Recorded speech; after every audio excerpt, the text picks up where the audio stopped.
As they say, the soldier never looks back. In the battlefield, there is no time to look back. Our comrades fall, blood, sweat, but the eyes are always on the target. So you continue to move forward with your eyes focused on the target.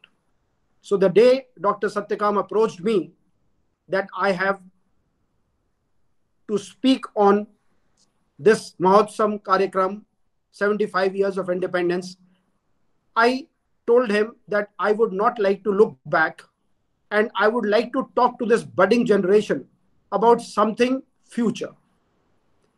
Instead of going over the history from which we should only learn lessons, I would like to speak to the students and to the faculty as to what next. And therefore, it must be very clear to you by now that the topic which I have chosen for myself is role of the youth, that is the students, in giving shape and meaning to the independence and freedom of India. Somehow, because I feel that the words independence and freedom are often misunderstood and ill-practiced. So let's first get on to the thing about freedom struggle. We all know, and it is established the world over, that the Indian civilization is 5,000 years old. Despite a lots of ups and downs, our basics of our culture, heritage, practices have remained. They are proving their worth today. So it means that whatever we had in the past has a lot of meaning and weight in it. And therefore, we should be proud of it. First thing. However, we should now see the next step, that despite being so advanced, what happened that we got subjugated? People came from all over, they ruled over us, and finally we got our independence. But what was the reason that despite being so superior in everything, we lost out? I would only say there can be 10, 20 reasons, but the basic reason was that we all acted individualistic. We all acted self-centered. If you go through various history books, somewhere or the other, it was self-interest which came forward rather than the Bhavya Bharatvarsh. In history, only 3 times, basically. One was Mauryas, then Guptas, and then somewhere around Marathas. In the entire history, these were the only 3 times probably when there was some effort made to unite the entire Bharatvarsh into one. Otherwise, we always lived in sub-India portions. So this basic thing underlining subdivision, parochialism, individualism has been our failing. We have to learn this lesson if we want to proceed further. Now, what happens that whenever we try to discuss the freedom struggle, unfortunately, not all the time, but very many times, our discussion veers around personalities and events. And we try to discuss them to such depth that so much of ill will gets generated that he did so-and-so wrong, he did so-and-so right, or whatever. Let's forget about it. We must understand that today we are an independent country. We got our independence after fighting almost a century worth of fight. I'm sure that everybody, in his own way, from a Kisan to a Jawan, from barristers to a commoner, private people in their own way, everybody gave their worth in their own way, and that is how we got independence. Now, because all people were of different strata, if we try to compare their inputs as to how much of effort did they put in, it will be wrong. I have followed one principle. I think it stood in good stead. I've had commanding positions everywhere. You never look back. You never curse your predecessor. The basic thing that office, that organization, that institution, that nation stands at a pedestal today is basically because of the sweat and toil of everybody who has been part of it.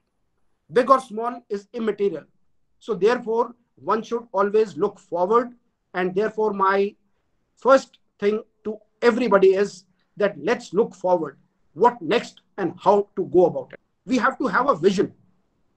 We are now next year coming into the 75th year of our independence. There have been various governments, and every government in their own way attempted to take the nation forward. We have made substantial progress. Somebody wanted to follow the 5-year plan system. Somebody wanted to follow the other system, this thing. But there is a basic in every organization that until and unless you are focused on your vision, which you should state very categorically, and then lay challenging milestones to achieve that, things do not move forward. They do move, but there is a lack of accountability. There is a lack of achievement to the degree desired. Now I'll give you an example, which I think most of you can read. I'll give you an example of China. If you go through the normal things, they have made milestones.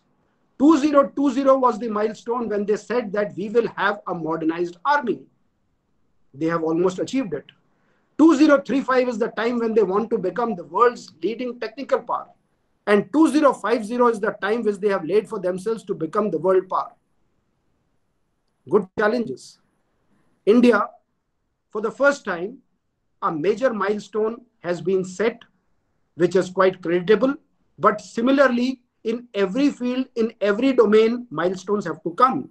Like we have stated that we want to be a 5 trillion economy by 2025. It's good.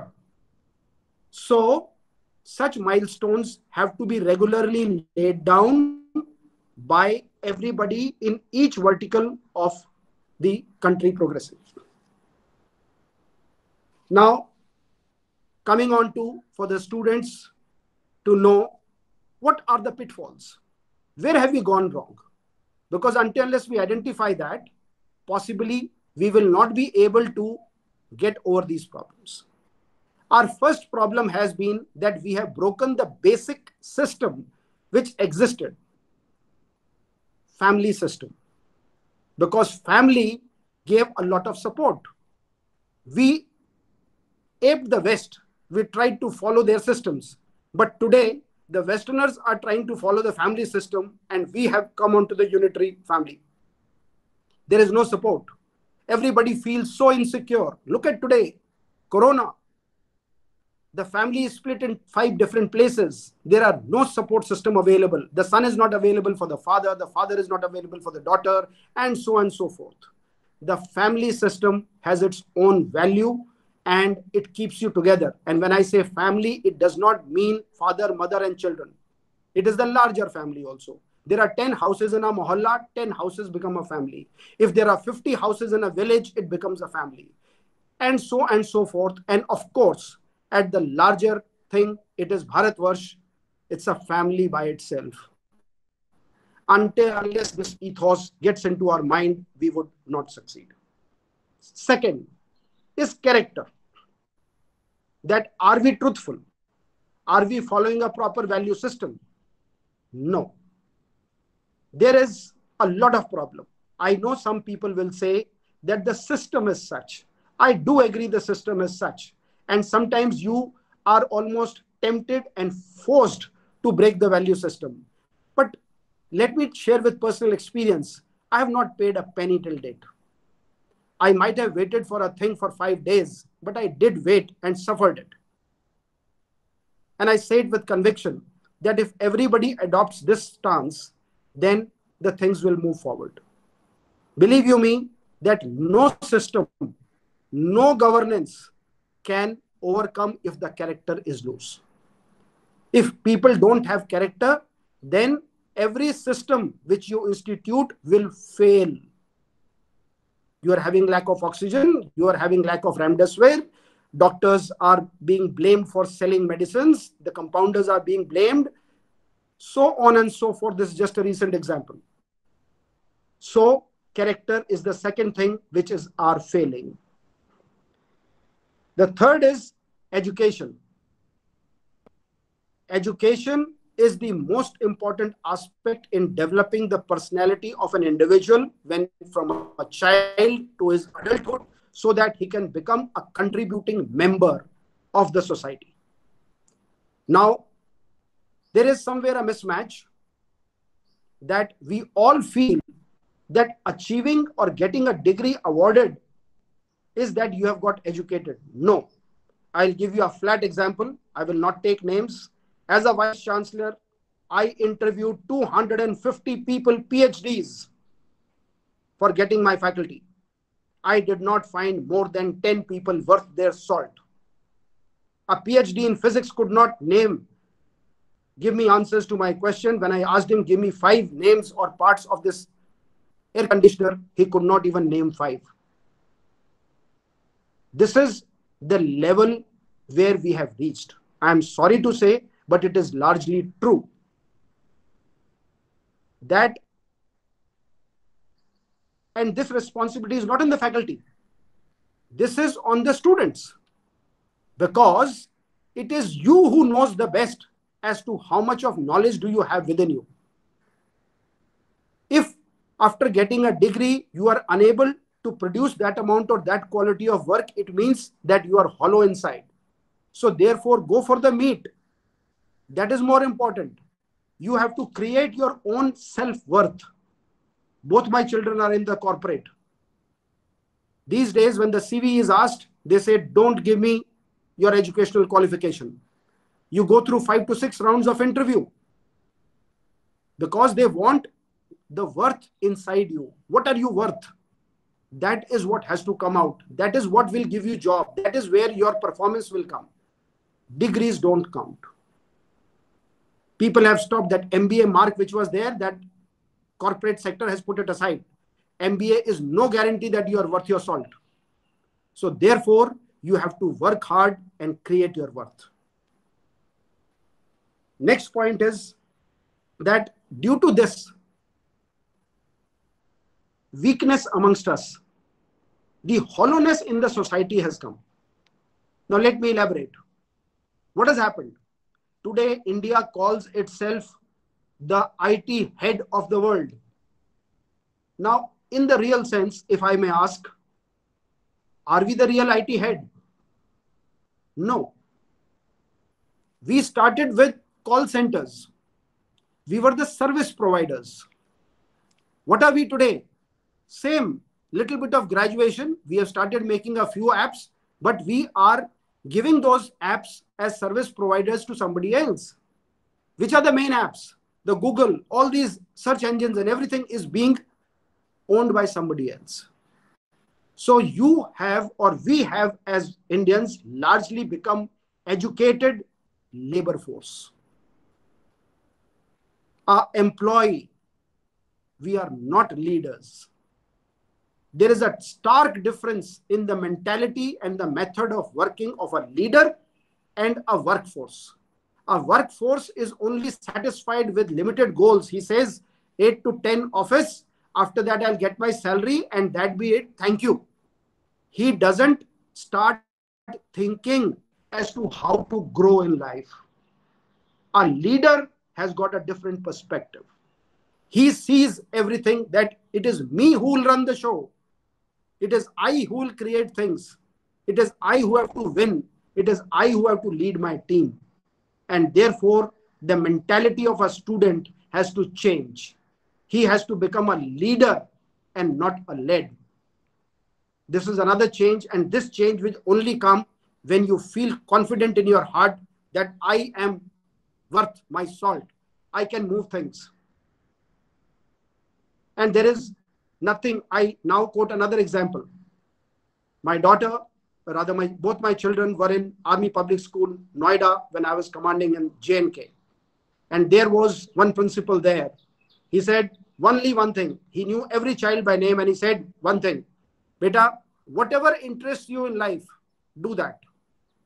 You want to become a barber, you become the top barber of India. You want to become a carpenter, you become tops. Everything to the top.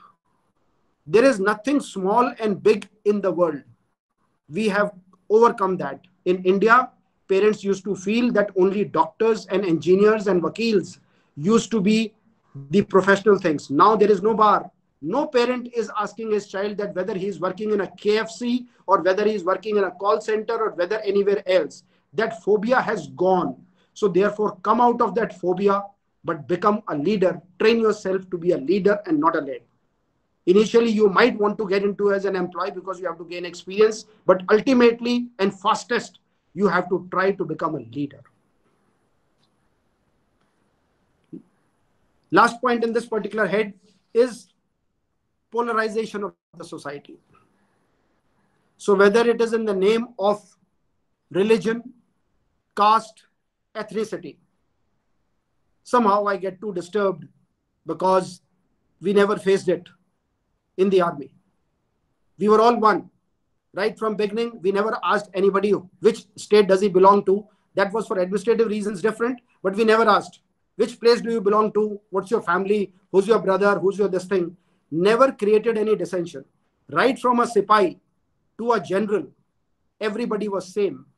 Can I win a war as a general alone? No.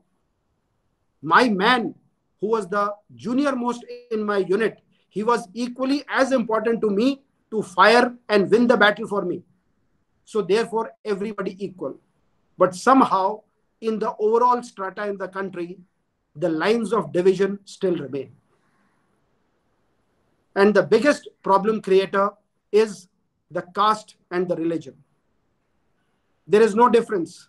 Today, when plasma is being asked, when blood is being asked, nobody asks कि ये scheduled caste का है या scheduled tribe का है. At that particular time, only that is required. He gulps it, he takes it, he lives. But next day when he becomes okay, he again starts talking about scheduled caste, scheduled tribes and the other things. This is no good. We are all one. God made us one. And I think until unless we overcome this particular factor in India, we will never develop the feeling of unison. We will never call ourselves Indians. We will continue to call ourselves by states or by religion or by caste.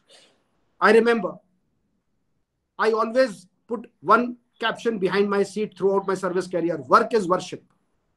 That was my God. My wife used to differ with me, but I said, no, this is it. And when did I remember God? I remembered God when I was commanding my battalion in Jammu and Kashmir immediately post Kargil. There was firing every day. We neutralized 130 terrorists during my time. My unit was one of the best in the command. When did I remember God? Having planned the operations very well, having given them the complete wherewithal, which what the my troops wanted, and giving them a proper plan, and ensuring that they all reached their respective locations and were in position for the action next day morning, I used to then feel very lonely कि having done my best, my boy should not get shot. At that particular time, I did not have anybody's shoulder to rest and to give solace to myself. It was at that time that I first time started believing in supernatural. I said, God, I have done everything what I wanted, but I don't want a casualty.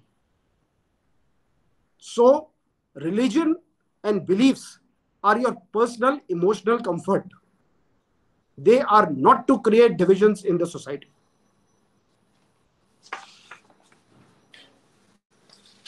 Now, what needs to be done? There are two models. One is top down, that is the government directs, gives policies, and the nation advances. The other model is bottom upwards.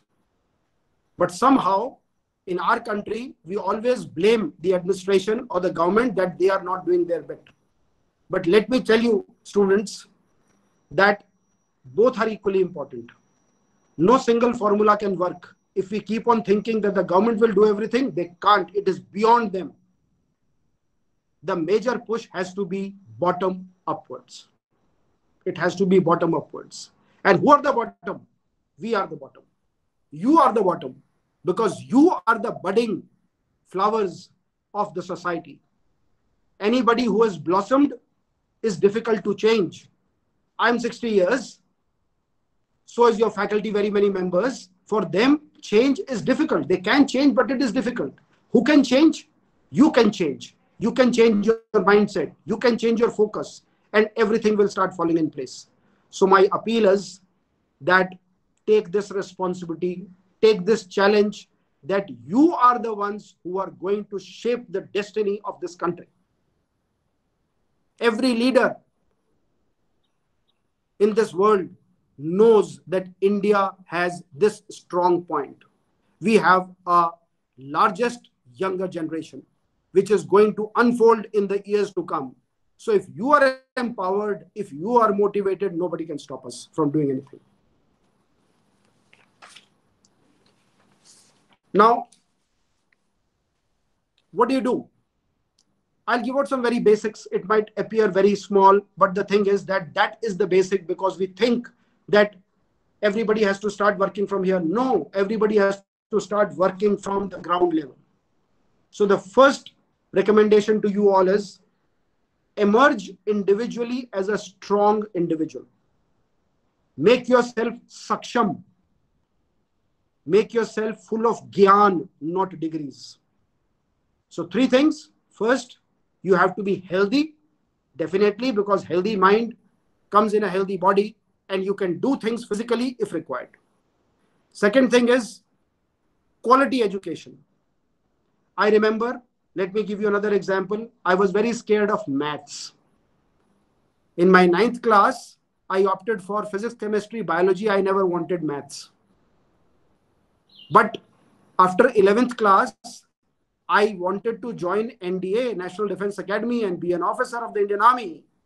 And when I was faced with the UPSC exam, maths was one of the subjects.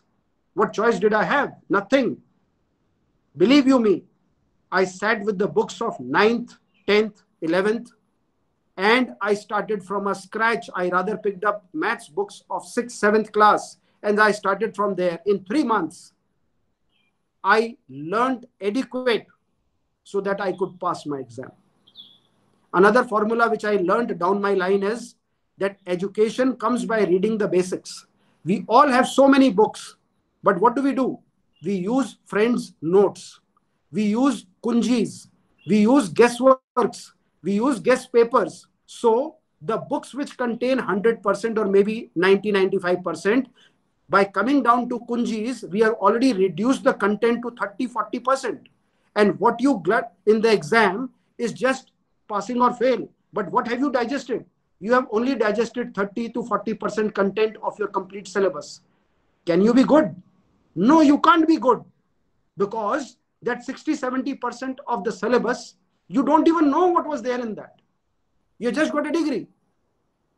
So therefore, kindly get back to the basics.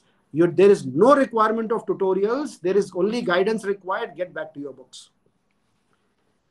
The second aspect which I've already touched is, why is everybody making a beeline for a government job? I have seen PhDs and postgraduates applying for a peon's job. Isn't the mentality very clear? That if I get in once, my life is secured. I may not have to work. I will get a good salary. The mindset is very clear. But you are ready, that having acquired so much, you are ready to do that petty work, because you are only thinking about yourself. You're not thinking about the nation. So get on to vocational training.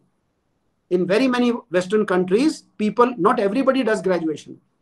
Okay? In India also, let me give open examples. Have you seen a Sikh ever asking for bhiksha? No. वो ताले की चाबी बना देगा, scooter ठीक कर लेगा, कुछ कर लेगा. It means that he is empowering himself so that he doesn't have to ask or beg. Why can't we do it? Why can't we all do it? China is selling lakdi pe paint karke. You must have seen in Sarojini and Lajpat Nagar and all over the India, minor things. And whereas we had so much of Nakashi and Karigari, and we have just finished off all our things. Everything is sellable in today's market. So therefore, vocational training is the way out. Vocational training gives you another factor. When you start something of your own, you become a leader. Your mentality changes. Instead of a job seeker, instead of seeking from somebody, you are giving to the society. That's what the change is required. Build character. I think I have dwelled upon it enough. Very many institutions and government jobs, they have in your annual report something called as integrity, character, education and all. You have a point system. I failed to understand throughout my life. Either a person can be truthful or he is a liar. There is no in between. So when you grade a person 5 in integrity, I don't understand that. Either a person is 0 or either a person is outstanding. There is no in between. By giving shades to this value system, we have done utter wrong to ourselves. It has to be white and gray. White and black. Gray is only for certain other things, not for individual character. Next is adopt a soldierly approach. I'm not promoting myself, but I'll tell you what is the difference.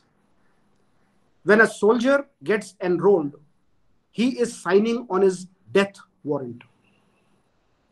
In Army, Navy, Air Force, you are basically being kept alive and healthy to be ready to give your life on the day of the call. I think there are no questions which can be raised about it. That's what the utter reality is. We are paid killers. If I may be very rude in it, it is paid killers. So when we do our daily routine, we are living day to day. We are ready to give our ultimate in every job which we do. And therefore, if you adopt, we all are soldiers. A kisan is a soldier, a labor is a soldier, a bureaucrat is a soldier, everybody is a soldier. They are working in their own fields. And if you adopt that challenge, that look, I have to give my best. Today is the day, no tomorrow, the things will improve. So that's what I call a soldierly approach. Forget about tomorrow. Nobody knows what will happen tomorrow. I also don't know whether I'll be there tomorrow or not. So that is another thing. Culture and religion. I would request, because it is a sensitive matter, I have touched upon it. I would only say that religion and caste is your own thing which should remain within your heart. It is to give you personal comfort and solace in your distress, disturbed times. It is not to impose on anybody else. I might believe in God, I might not believe in God. I might go to Mandir or I might go to Gurdwara, I might go to Masjid, immaterial. When we meet as a team. We meet as a team of India. Whether it is a university, whether it is a police station, whether it is a school, anything, we meet as India. Now, next important thing is, we all tend to ape for white collar job. Everybody after graduation, post-graduation wants to go and sit in an air-conditioned office. We as soldiers have toiled in our own ways. Physical thing cannot be overcome. In India, 85% of the population is in villages. They are poor, they are downtrodden, they are illiterate, and so forth. So, you as the youth have to think that how to bring this segment of the population to an even level. Because if we think that India will achieve what it wants to achieve just by this 15% population, it is not going to happen. until and unless a major portion of our population is brought up in the level, nothing will move. So therefore, as students, you also have to start working towards society, community service, and social good so that we can bring up this particular segment of the society. Now, the last point in this particular thing is always act in national interest.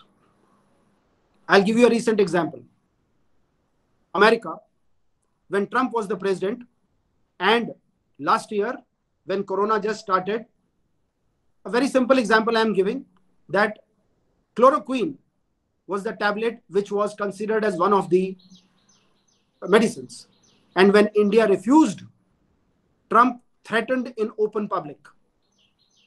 It happened. Now, few days ago, when India is in crisis, there were some officials of the Biden administration who said that we will not give raw materials to India to make vaccine.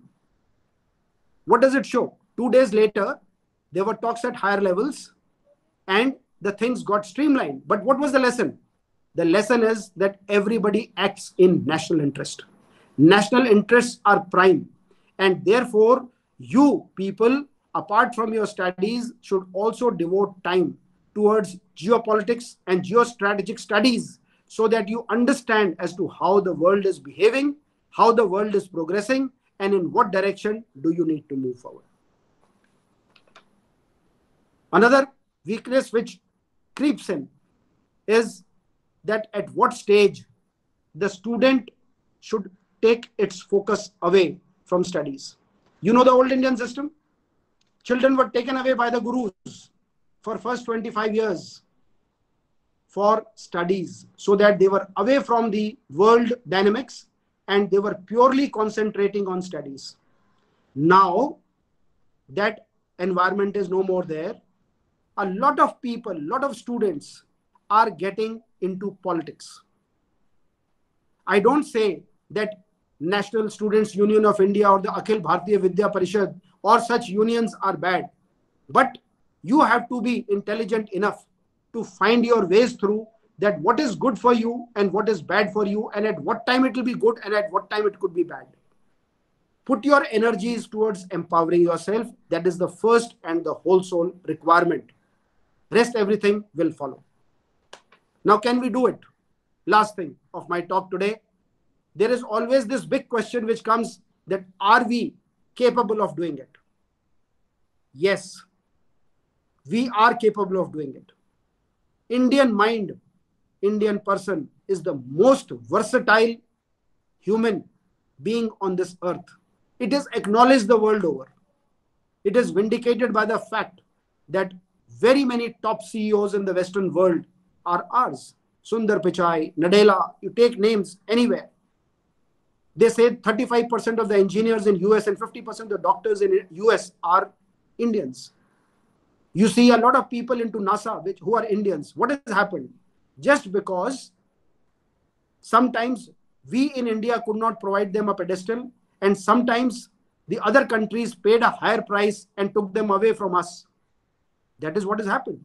Otherwise, we are the most versatile brain on this earth, and the amount of young population what we have, we can actually do wonders. So therefore, it is only a time that instead of aspiring for white-collar jobs and the comfort, please step out. Be ready to step out and sweat. That is all what is needed. The moment that particular thing happens that you are wanting to do anything and everything for the country at any time, the game will change. Right? I conclude by saying Dr. Kalam's thing that you dream when you sleep. But to make a thing happen, you'll have to get up and work. And the second thing which the youngsters always say, that you are always telling about studies and work. I will leave with a dictum: work hard and party harder. Work hard and party harder. Keep both the things together. Work hard, enjoy your life also. With these words, I conclude, and I wish I have been able to convey certain basic meanings as to how the life can be taken forward, how our country can be taken forward. With these words, Jai Hind,